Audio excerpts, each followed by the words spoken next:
Olá, bom dia a todos. Vamos gravar a última aula da apostila de flexão normal simples. Vamos estudar o item 5, prescrições para as vigas.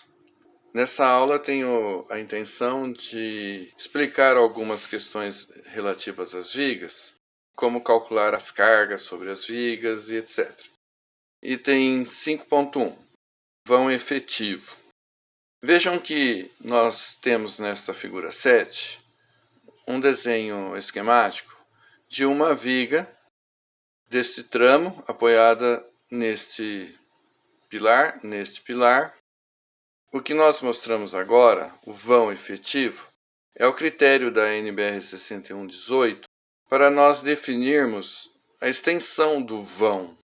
Por exemplo, vamos considerar esta viga aqui, esse tramo, é uma viga contínua, um apoio, por exemplo, um apoio simples no pilar interno, um engaste elástico aqui no pilar extremo da viga, e o que nós queremos definir agora é qual é a distância de apoio a apoio, que nós chamamos o vão efetivo. Quanto que vamos adentrar os vínculos dentro dos pilares até o centro dos pilares, ou menos que até o centro dos pilares de apoio dos tramos, é o critério que nós vamos definir agora. Define o vão efetivo como L0 mais A1 mais A2. L0 é o vão livre.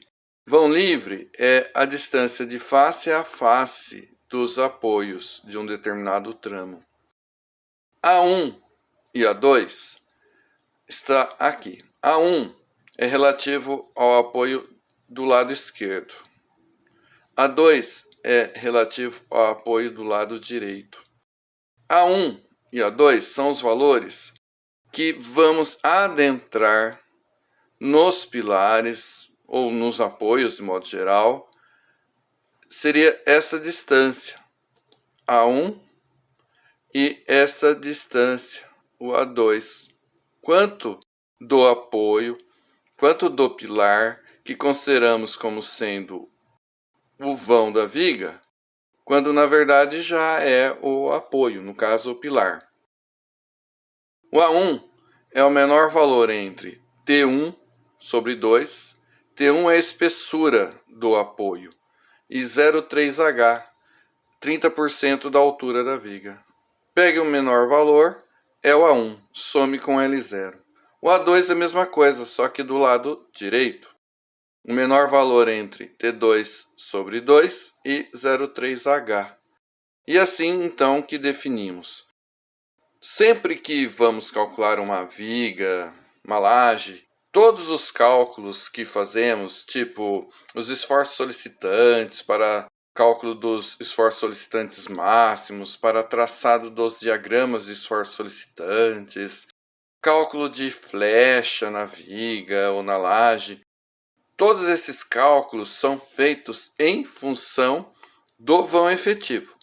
Sempre calculamos, portanto, o vão efetivo.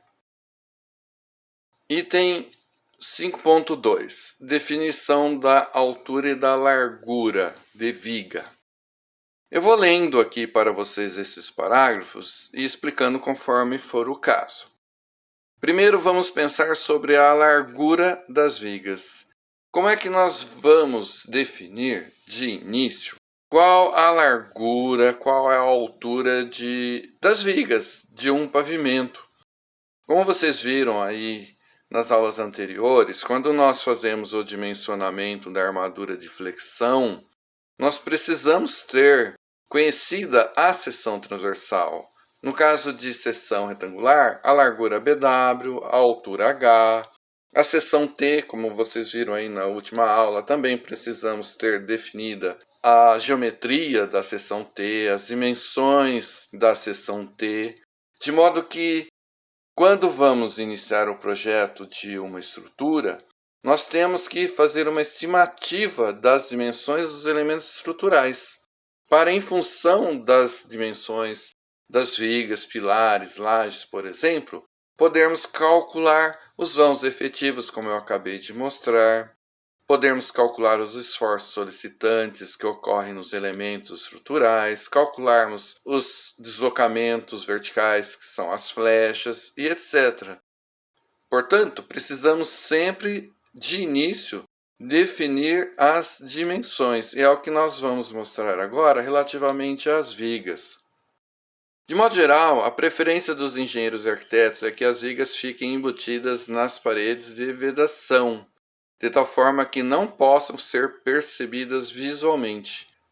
Ou seja, as vigas elas devem ficar embutidas nas paredes, de tal forma que não visualizemos as vigas, que aquele revestimento de argamassa, que falamos também reboco, colocado nas duas faces, nas duas superfícies de uma parede, que esse revestimento esconda também a viga, além da parede.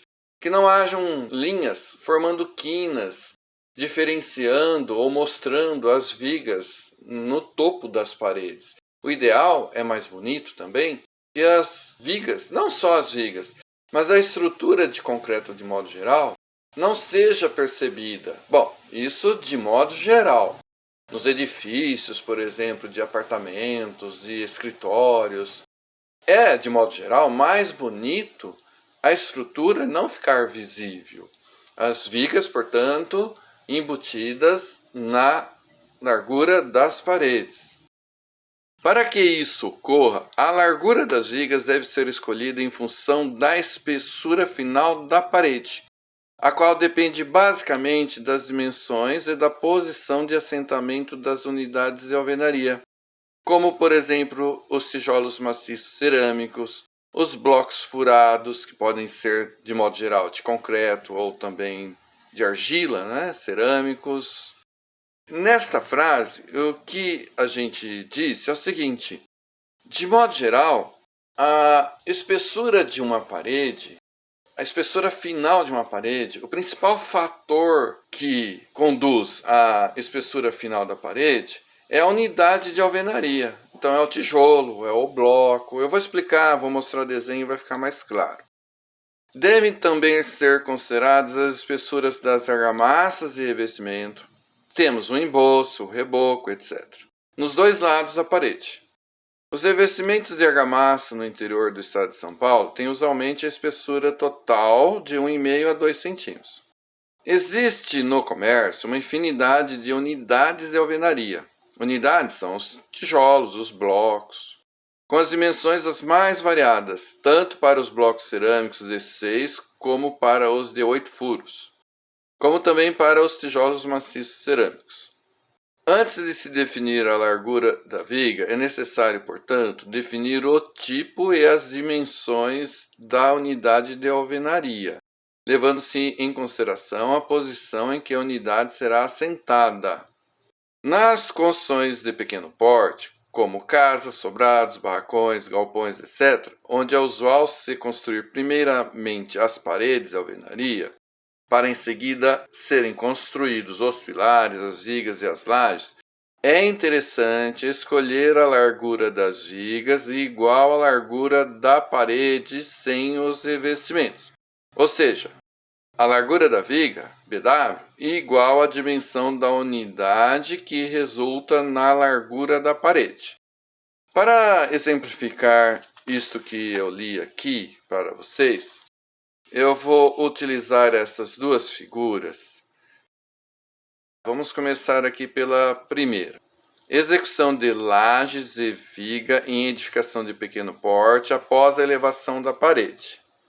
Nas construções de pequeno porte, vocês podem observar nas construções que puderem olhar, visitar, entrar, ver uma construção de pequeno porte em execução, principalmente quando estão executando as paredes, as vigas e lajes do pavimento. As paredes, muito comumente, são feitas de blocos cerâmicos furados, como esses dois aqui, e as paredes são feitas antes da estrutura de concreto, antes das vigas. Ao contrário dos edifícios de múltiplos pavimentos, onde vocês observam nas cidades que vocês moram, que aquela estrutura de concreto formando um pórtico espacial, né, com as vigas, pilares e lajes, aquela estrutura espacial é construída e depois as paredes são construídas nos espaços, geralmente apoiadas sobre as vigas, ou podem também as paredes ser apoiadas sobre as lajes. Mas enfim, a estrutura de concreto nos edifícios de múltiplos pavimentos é executada antes e as paredes de fechamento depois. Ao contrário das construções de pequeno porte, onde primeiro são construídas as paredes e depois a estrutura. Observem, vamos entender primeiro essa figura. Aqui é o topo da parede. A parede está aqui para baixo. São as duas últimas fiadas, 2 blocos, uma argamassa de assentamento. Quando terminamos a parede, já devemos terminar ou colocar este nível superior do bloco da última fiada no nível inferior da viga projetada. Na sequência, por uma questão de simplicidade de execução, de diminuição de custo, geralmente, vejam, o que eu vou falar aqui é geralmente, não é sempre assim. São colocadas 2 tábuas laterais apoiadas nos blocos da parede. É essa tábua e essa tábua. Para compor uma parte da superfície vertical da viga. Olha aqui a viga. A laje, eu simbolizei aqui uma laje pré-fabricada do tipo treliçada. Vejam as vigotas, a armadura na forma de treliça espacial e o concreto que será lançado formando a capa, que é delimitada por essa linha tracejada, e que o concreto também vai envolver esta parte superior das nervuras e vai preencher esse espaço, formando, portanto, a viga. A base da viga é a superfície superior desse bloco da última fiada. Importante nessa figura é mostrar o seguinte: é muito interessante nas construções de pequeno porte, onde as paredes são executadas antes das vigas, que a viga tem a mesma largura do bloco que forma a parede. Por quê? Porque fica fácil encostar essa tábua, encostar essa outra tábua no bloco e, de um modo muito econômico, simples e rápido, então pode-se concretar a viga. Portanto, repetindo, resumo. A largura da viga vamos procurar definir em função da largura da unidade de alvenaria. Sabemos que os pilares devem ter largura mínima de 14 centímetros. Portanto, embora a norma não defina uma largura mínima para as vigas, é interessante que tenhamos as vigas com largura também mínima de 14 centímetros, coincidente com a largura mínima dos pilares. Outra questão é que, para podermos alojar as barras da armadura de flexão junto com os estribos, obedecidos os cobrimentos da NBR 6118, 14 centímetros é praticamente a largura mínima adequada para as vigas.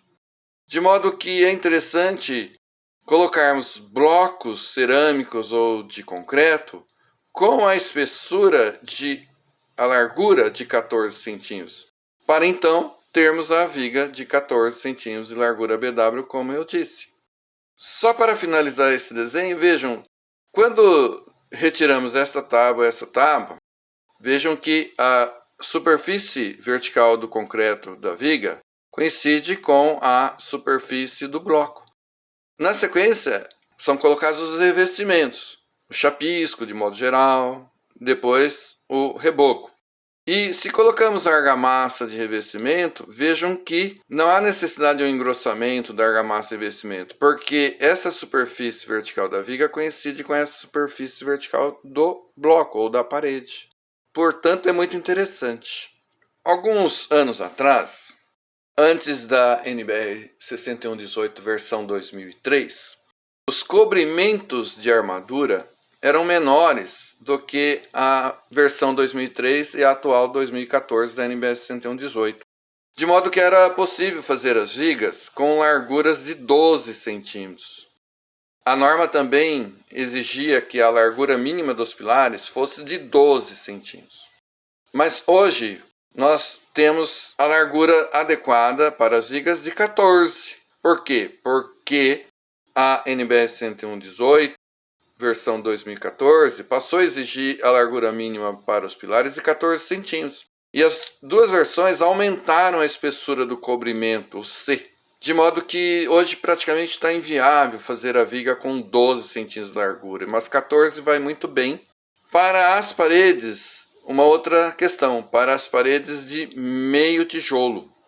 O que é parede de meio tijolo? O que é parede de um tijolo? É o seguinte, no passado, há décadas atrás, nós não tínhamos praticamente no Brasil blocos cerâmicos furados, nem mesmo os blocos vazados de concreto. A unidade de alvenaria utilizada era o tijolo maciço cerâmico. E aí o tijolo, ele tem dimensões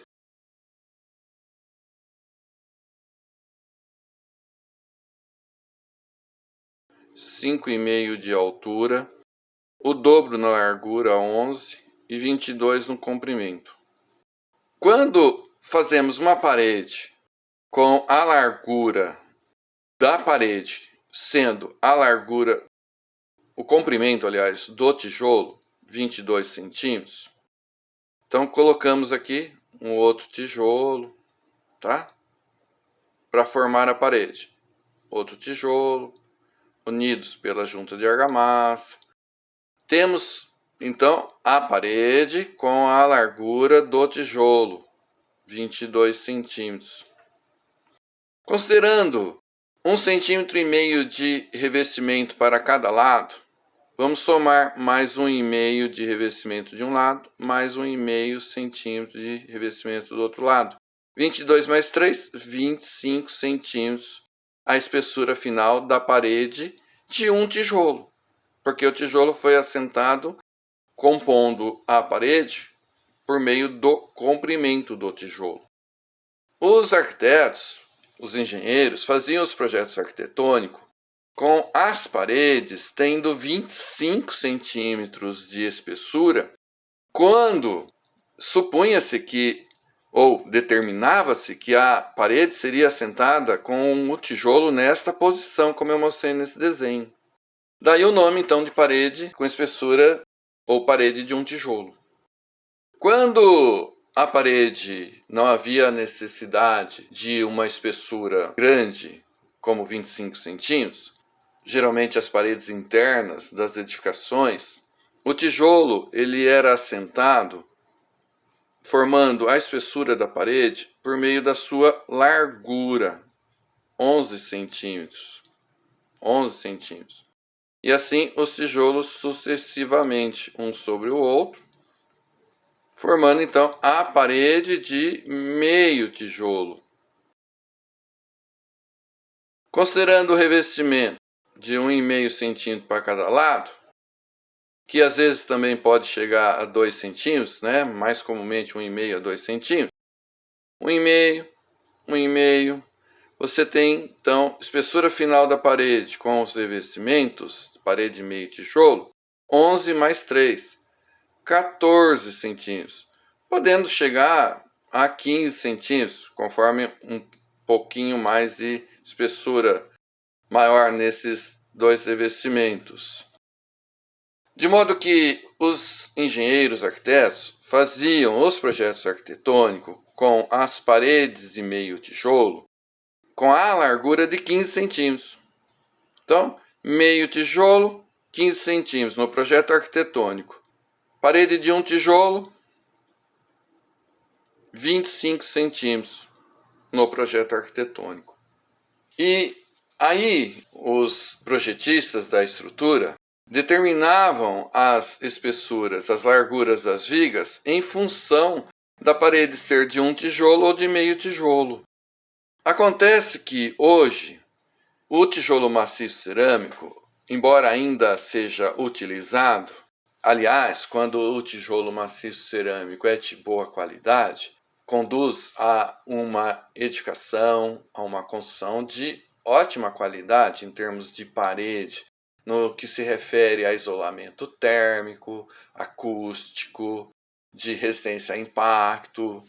O tijolo maciço cerâmico é ótimo, mas devido ao consumo alto de argila, ao custo maior relativamente aos blocos cerâmicos furados, bem como também os blocos vazados de concreto, o tijolo maciço cerâmico está diminuindo, está caindo em desuso, substituídos pelos blocos. E os projetos arquitetônicos continuam sendo feitos com as paredes tendo a largura de 15 e de 25 centímetros, a tal de meia e um tijolo. De modo que, o que acontece? Em uma parede de meio tijolo, vamos colocar um bloco com largura de 14 centímetros, para termos a viga com 14, como eu havia falado. Mas, se você considera mais 1,5 centímetro de cada lado, você vai ter então 14 mais 1,5, mais 1,5, mais 3. 17 centímetros para a parede de meio tijolo.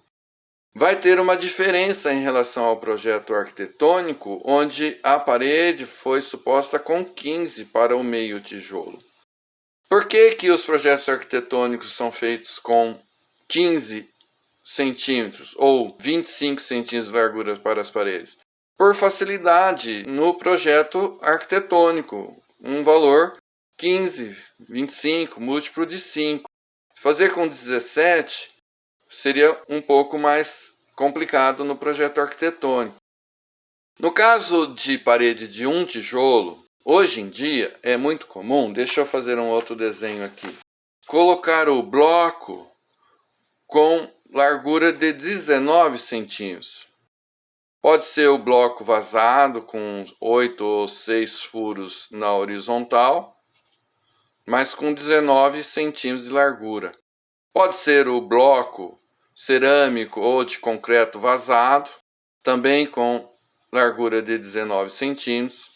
De modo que quando colocamos as tábuas para a composição da viga, a tábua encostando aqui no bloco, como eu mostrei, é interessante apoiar as tábuas no bloco. A viga que vai estar aqui,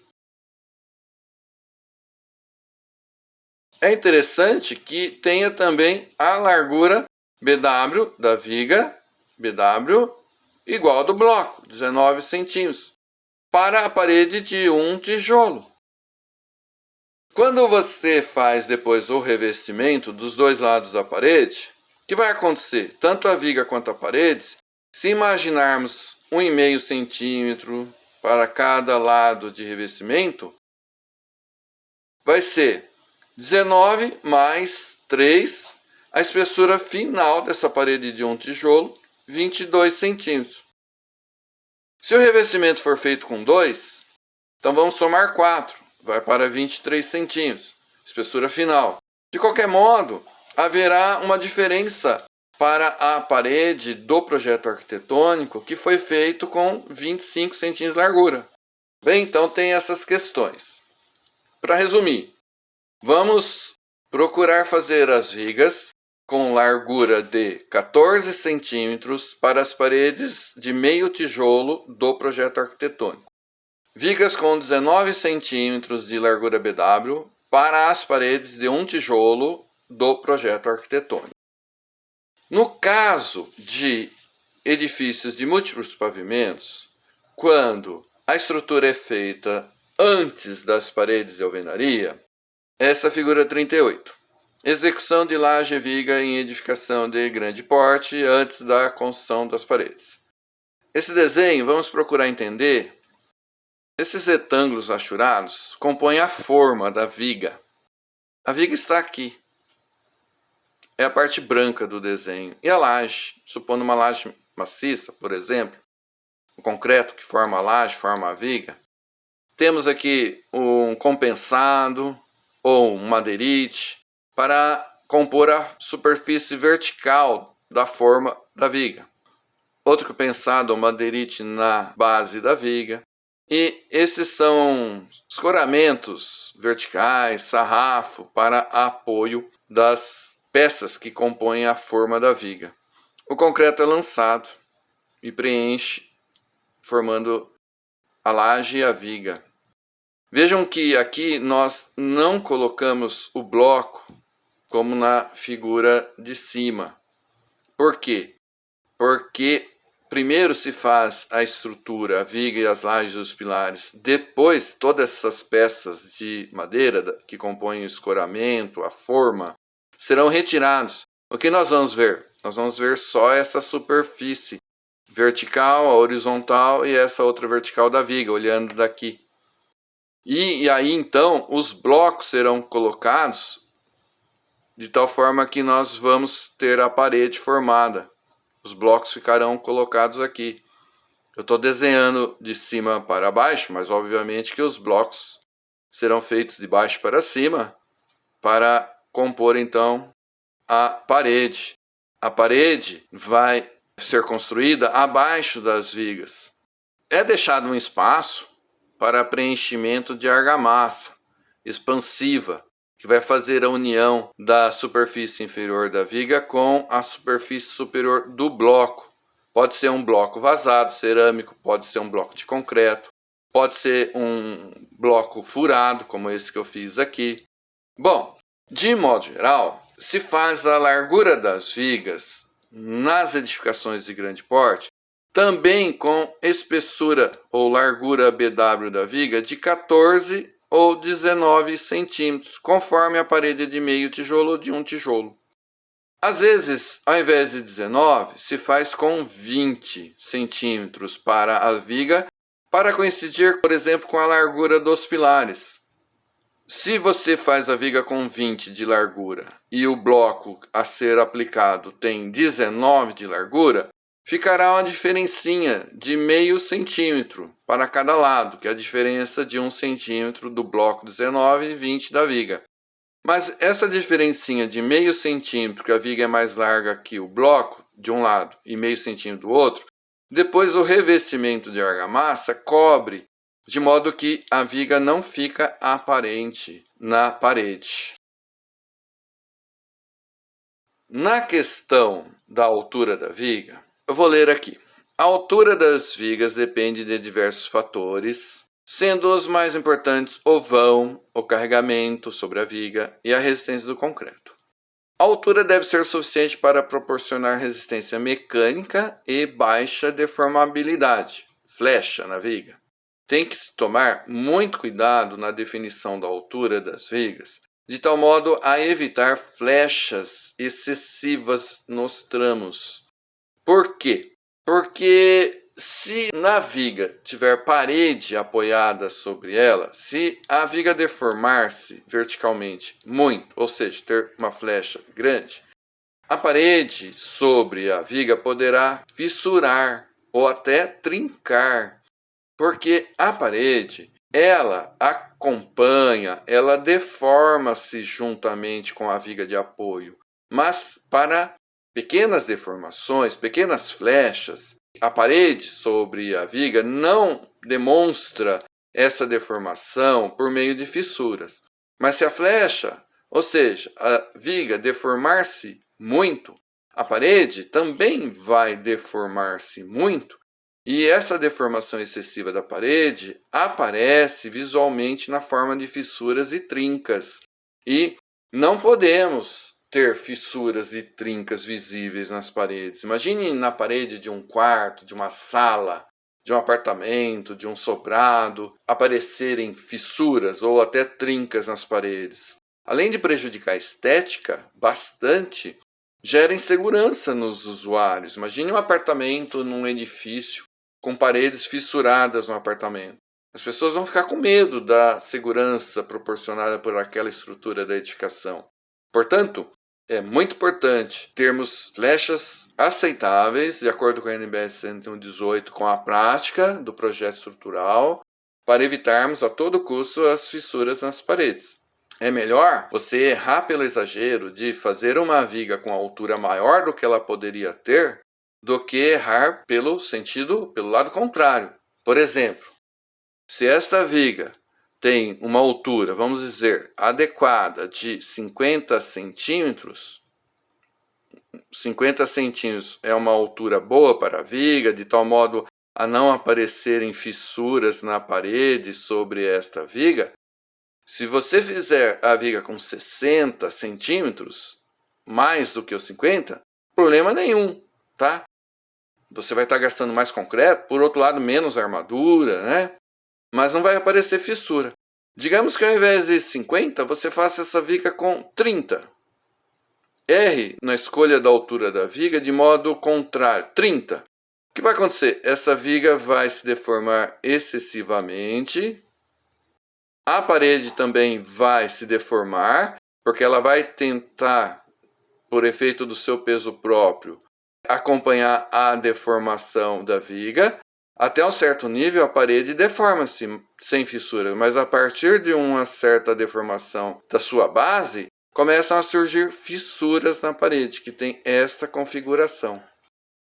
Inclinadas aqui próximas aos apoios e horizontais, mais ou menos horizontais nessa região.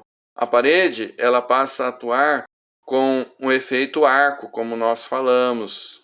O peso da parede que está aqui, peso próprio dela, caminha para a parede de uma forma mais direta em direção aos apoios, formando o tal do efeito arco. Mas quando surge esse efeito arco, essas fissuras inclinadas e essas já apareceram e podem se tornar trincas. De modo que sugerimos para os concretos C20, C25, por exemplo, construções de pequeno porte, uma indicação prática da altura das vigas serem definidas como o vão efetivo dividido por 12. Temos aqui H1 e H2. L efetivo 1 dividido por 2, L efetivo 2 dividido por 12. Se olharmos na figura seguinte, olhem aqui o esquema de uma viga, por exemplo, contínua, 3 apoios, 2 tramos, 1 e 2, os vãos efetivos 1 e 2. A altura do tramo 1, o vão efetivo dividido por 12 para a viga contínua. O vão efetivo 2 dividido por 12, a altura do tramo 2. Esse valor, esse coeficiente sugerido aqui, é para a viga contínua. Quando tivermos uma viga simples, biapoiada, por exemplo assim, a altura desta viga, o vão efetivo dividido por 10. Esse é o vão efetivo. Então, viga simples, biapoiada, o vão efetivo dividido por 10. Viga contínua, o vão efetivo dividido por 12, eventualmente 13 também. Desse modo, definimos a altura dos tramos. Na sequência, nas vigas contínuas, procuramos fazer uma compatibilização, de tal forma a não termos cada tramo com uma altura diferente do outro. Imagine uma viga contínua com 8 tramos, e cada tramo com um comprimento efetivo diferente. Teríamos 8 alturas diferentes para a viga contínua. Vamos procurar fazer uma padronização. Será que não é possível fazer todos os 8 tramos com uma única altura? Se for possível, melhor. Procuramos então uma compatibilização, não fazer todos os tramos com alturas diferentes em vigas longas contínuas. Também procuramos fazer preferencialmente a altura das vigas modulada de 5 em 5 centímetros ou 10 em 10 centímetros. Por exemplo, começando com a altura mínima para uma viga como 25 centímetros. Se você pensar em modulação de 5 centímetros, 25 mais 5, 30, 35, 45, 55, 60, 65, múltiplos de 5. Ou, se pensarmos em múltiplos de 10, começando com a viga com altura mínima de 25 centímetros, passamos para 30, 40, 50, 60, 70. Ou seja, múltiplo de 5 ou de 10. Mas não vamos fazer uma viga com 37 centímetros de altura, 48 centímetros de altura, a menos que haja justificativa por uma questão de desnível no projeto arquitetônico. Continuando, mudando de assunto, item 5.3. Cargas verticais nas vigas. Quais são as cargas que atuam sobre as vigas? Geralmente vamos ter, primeiro, o peso próprio, sempre. Não podemos esquecer nunca o peso próprio das vigas. Sobre a viga, tem laje apoiada na viga? Geralmente tem. Então vamos ver qual é a carga da laje sobre a viga. Tem parede sobre a viga?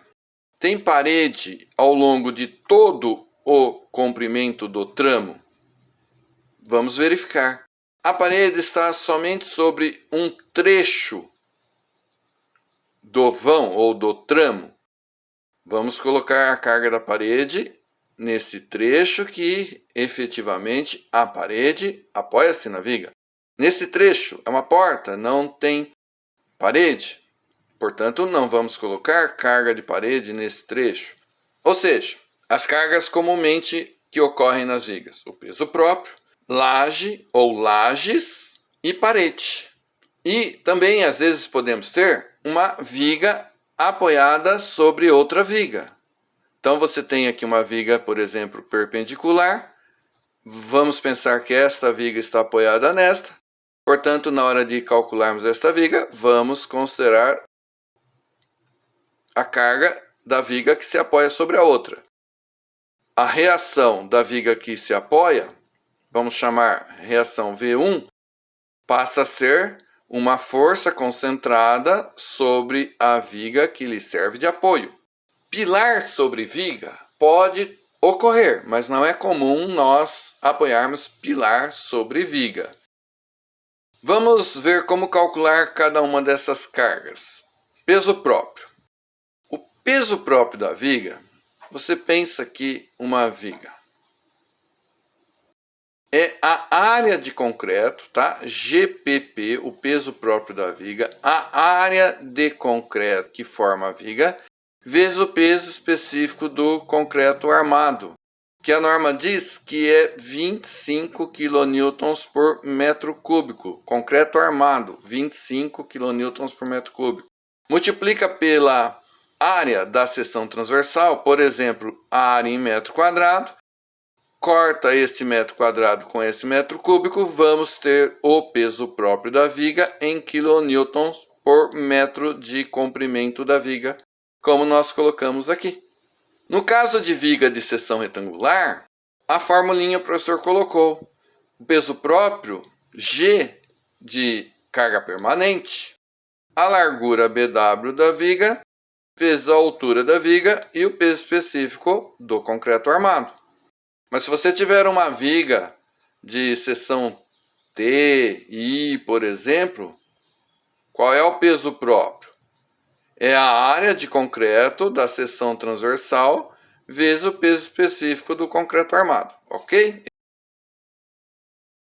Parede. As paredes, ela tem geralmente espessura, ou seja, a largura da parede e a altura constantes. Isso de modo geral. Quando então a carga da parede pode ser considerada uniforme distribuída ao longo do seu comprimento. Então, digamos que a gente tem aqui um pilar, uma viga simples.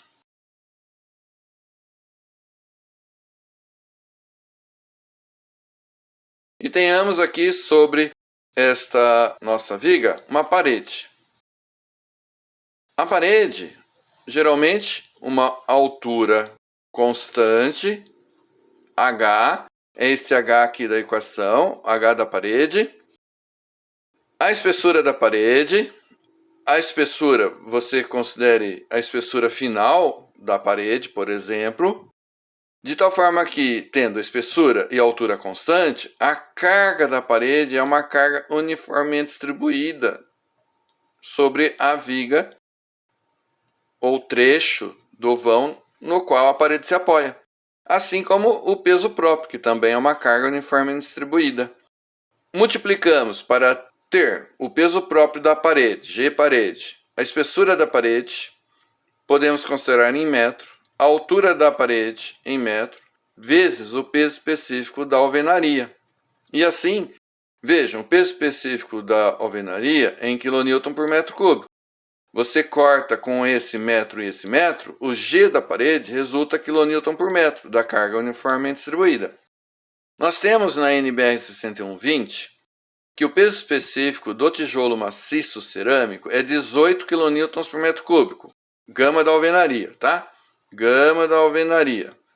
18 para o tijolo maciço cerâmico e 13 kN por metro cúbico para o bloco cerâmico furado. Se for bloco de concreto, o peso específico é maior que 13, não está colocado aqui. Tem que verificar qual é o peso específico do bloco de concreto, em função do bloco fabricado e que será utilizado na edificação. Então é isso. Tem uma questão também, que nós podemos calcular o peso da parede, a carga da parede sobre a viga, por esta equação. Mas existe o caso que a carga da parede é dada por metro quadrado. Tem aqui uma parede. Existem tabelas que fornecem a carga da parede por metro quadrado de área dela. É como se você pegar aqui, cortar, por exemplo, 1 metro quadrado da parede. 1 metro por 1 metro. Corta. Imagine que você corte este trecho de parede, esta área de 1 metro quadrado. Coloque lá sobre a balança e determine então a massa e o peso dessa parede. Nós vamos ter o peso da parede em kN por metro quadrado. Certo? Como é que nós vamos calcular o G desta parede? Vai ser o peso específico da alvenaria por metro quadrado vezes a altura da parede, que é em metro, e vai obter então o G da parede em kN por metro. Por que não multiplica pela espessura da parede, como nós mostramos aqui nesta equação? Porque quando nós temos este valor do peso específico da alvenaria por metro quadrado, veja que a espessura da parede já foi considerada no peso desse metro quadrado. Lajes. As lajes, aí é um pouco complicado. Por quê? Porque nós vamos ter a carga da laje sobre a parede em função do tipo de laje, principalmente. Se temos a laje sobre a viga, uma laje pré-fabricada, tipo treliçada ou protendida, a carga da laje sobre a viga é calculada de um modo, que eu vou mostrar para vocês em concreto 2. Se a laje sobre a viga é do tipo maciça, nós vamos aprender agora na próxima apostila, quando estudarmos as lajes maciças. Vamos aprender a calcular a reação das lajes maciças nas vigas de borda. Portanto, a carga da laje sobre as vigas de borda. Se for laje nervurada, se for uma laje nervurada de concreto armado ou protendida, executada no local, aí, dependendo da geometria da laje nervurada, pode ser muito complicado calcular a carga da laje. Vamos, de modo geral, utilizar os programas computacionais comerciais que existem no país para projeto de estruturas de concreto. E então, nós vamos fazer uma analogia das lajes e vigas do pavimento por meio de um modelo de grelha. E o programa vai calcular a grelha e determinar as cargas, os esforços solicitantes e as cargas das lajes sobre as vigas. Eu escrevi aqui o seguinte, olha. As reações das lajes sobre as vigas de apoio devem ser conhecidas. Importante é verificar se uma ou duas lajes carregam a sua carga sobre a viga. As reações das lajes nas vigas de borda serão estudadas posteriormente nessa disciplina. Uma questão importante a observar, pegando de novo esse desenho, você tem aqui a viga. Vamos calcular a carga das lajes sobre esta viga para projetarmos a viga. É observar se tem laje dos dois lados apoiada na viga. Nesse desenho tem. Nesse desenho também. Fizemos duas lajes. Vamos calcular a carga dessa laje da esquerda sobre a viga, a carga dessa laje da direita sobre a viga, e as cargas podem ser diferentes. Geralmente são diferentes as cargas das duas lajes.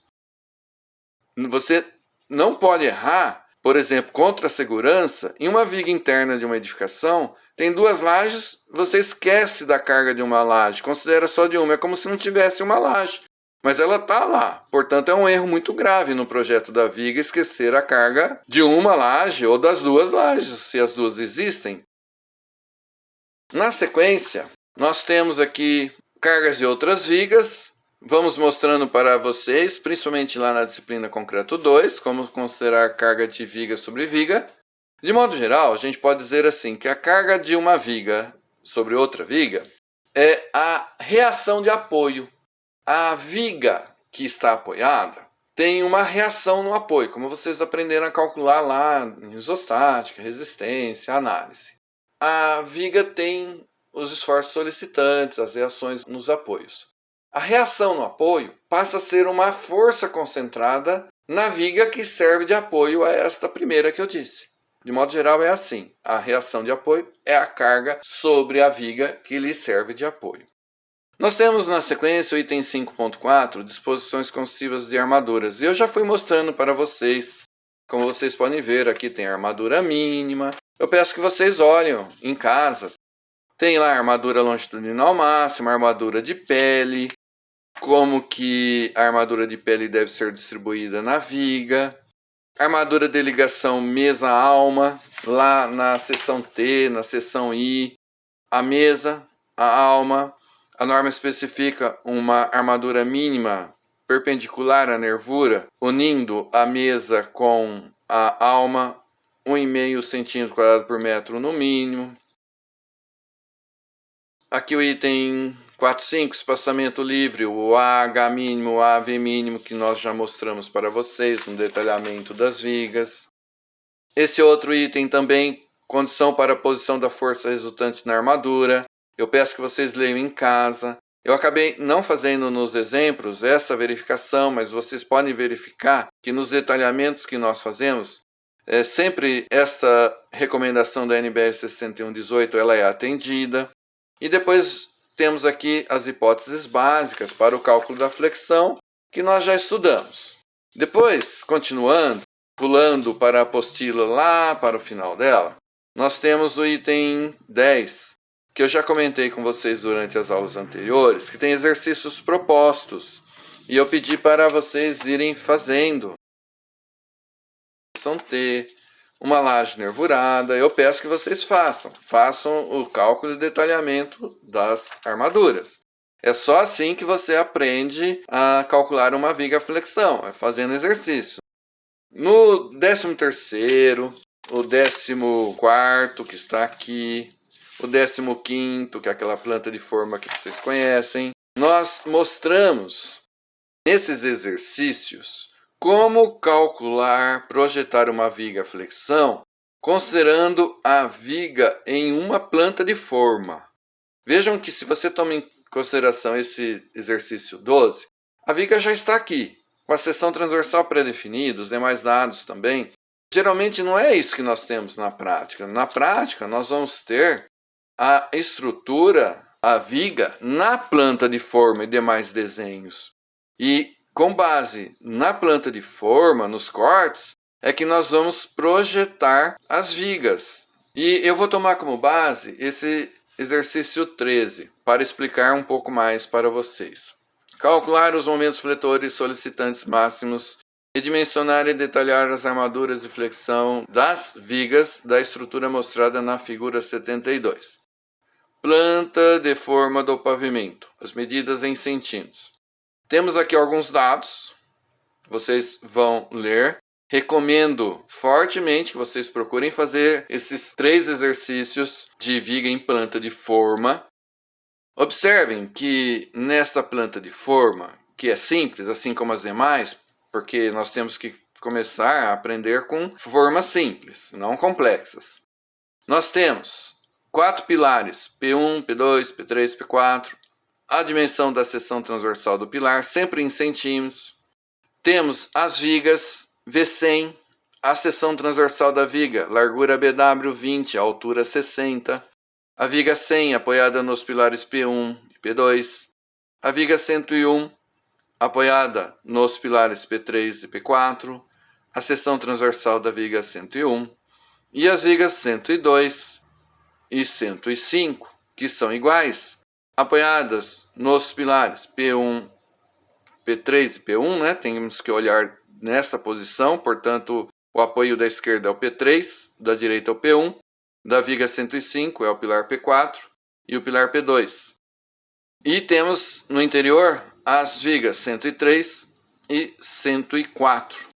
Nós temos aqui, devido à simplicidade e simetria da planta de forma, a viga 100 e a viga 101, elas são iguais tanto em termos de geometria quanto de vínculos e de cargas.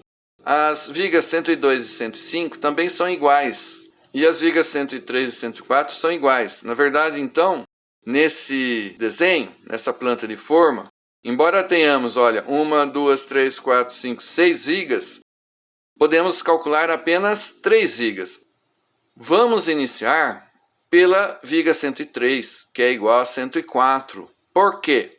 Porque para calcular a viga 100 e a viga 101, precisamos da carga que as vigas 103 e 104 aplicam sobre a viga 100 e a viga 101.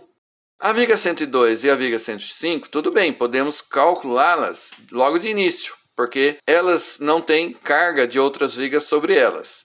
Portanto, você pode calcular as vigas 102 e 105, são iguais, como eu disse, as vigas 103 e 104 na sequência, e na sequência as vigas 100 e 101. Colocando nesta posição e nestas posições da viga 101, as forças concentradas que representam as vigas 103 e 104, apoiadas na 100 e na 101.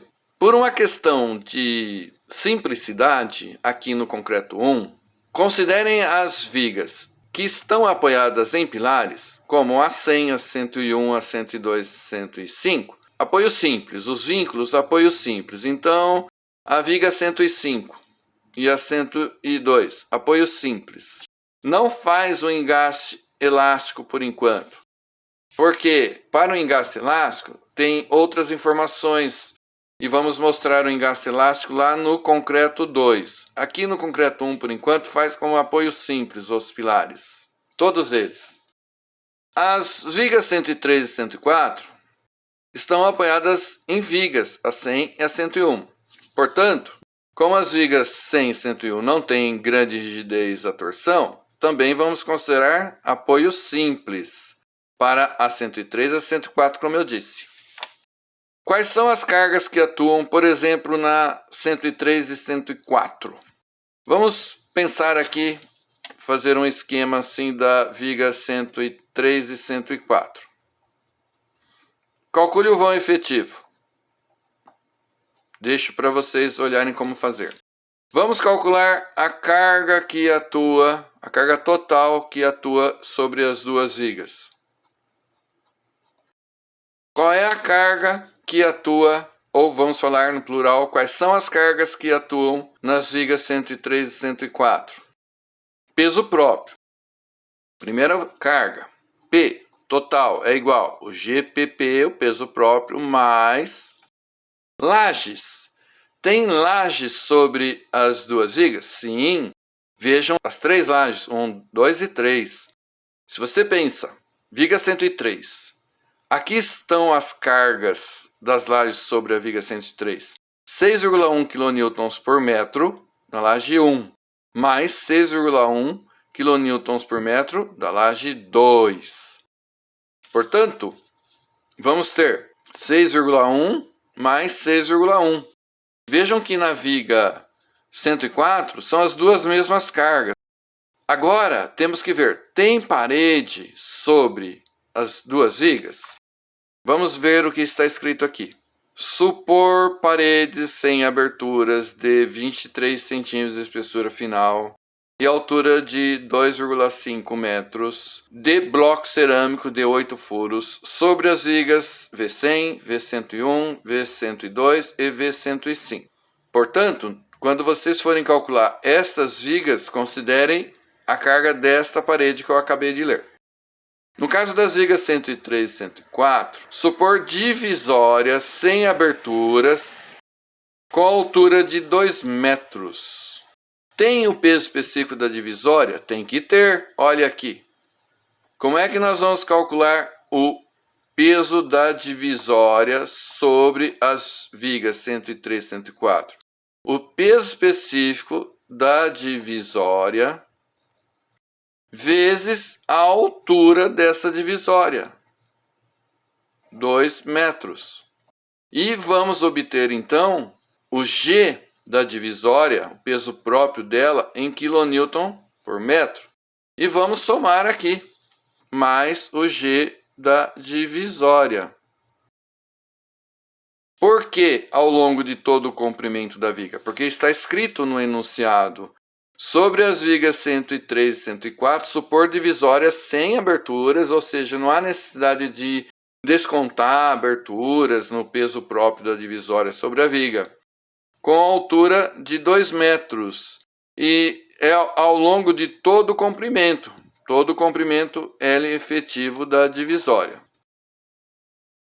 Com a carga total P, uniforme distribuída, que atua ao longo de todo o comprimento da viga 103, 104, determinamos o momento fletor máximo. O momento fletor máximo positivo nos proporciona a armadura longitudinal de flexão positiva a ser colocada nas vigas 103 e 104. Ok? Façam também esse 14º exercício e o 15º também.